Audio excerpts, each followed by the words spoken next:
Okay, I don't know if you can see it, but I took out the ridge using a skew chisel that was right up against the side of the pin. So now I'm gonna put this guy into clamps that are going to allow me to cut away a little bit so I can enter the joint with the tail.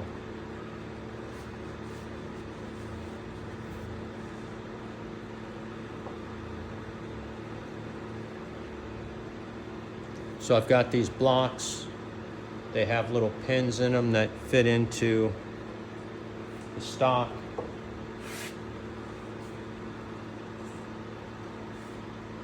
Then I'll line it up the way I want it, which I'll show in a second, and I'll clamp it in. Trying to get over the center lines.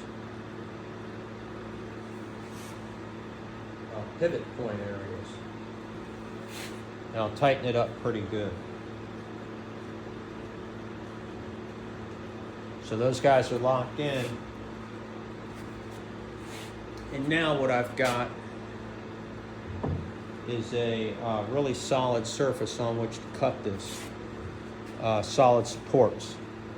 Now, you can see that I drew a line right here that's parallel to the edge of this block. This side piece is actually what I call an adder block that I added onto to make this 4 by 4 inches. Starts out as 12/4, which is 3 inches, and then I added 1 inch to each edge to make it a 4 by 4.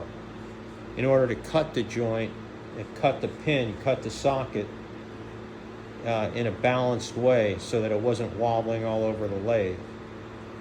So now what I'm going to do is bring a line, mark right at the edge of the inner socket. And that's what I want to cut down to.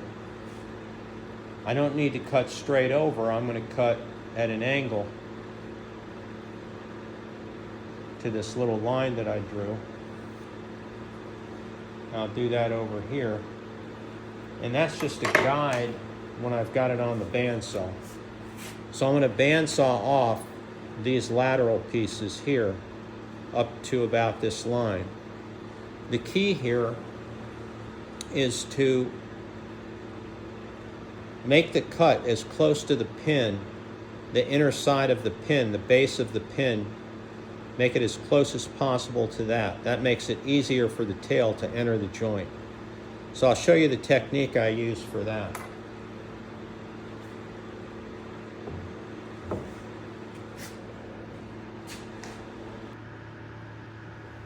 So now we're at the bandsaw. I'm going to tighten up the blade. It's good and tight. And now I want to give a reference to my friend Hal Taylor, who's one of the best woodworkers that I know, who is a great designer of rocking chairs. And I've watched his videos in detail, and he goes through one part where he describes how to use the bandsaw blade when you're cutting. He points out that there's a front of the blade and a back of the blade. Very accurate, pretty safe statement. There's the front side with the gussets and the cutting edge, and the back side, which doesn't do any cutting. And this is where you want to take advantage of this back edge to cut as close to the base of this socket as you can. So what I want to do is I don't want to bring it in at this angle and have the front of the blade screw up and damage the inner socket, because I'm eventually going to sculpt it into one circular tapered leg coming all the way up to the top. So I don't want to mess this up because that'll screw up the whole leg. So what I want to do is, instead of bringing it in at an angle where the first contact is the front of the blade, I want to bring it in at an angle where the first contact is the back of the blade. It won't cut it, it's just going to rub it. And then once I hit it, I'll swing it parallel and start my cut. So that's the secret to getting as close to the base of the socket as you can without screwing up the socket.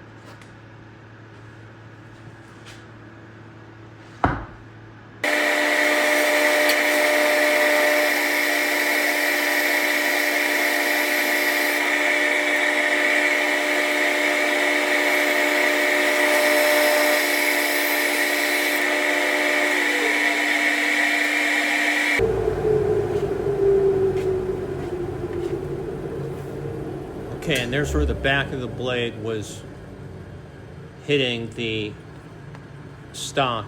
Didn't damage it at all. Didn't cut into it like the front of the blade would.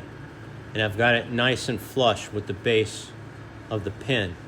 And that'll allow the tail to now enter the joint pretty easily.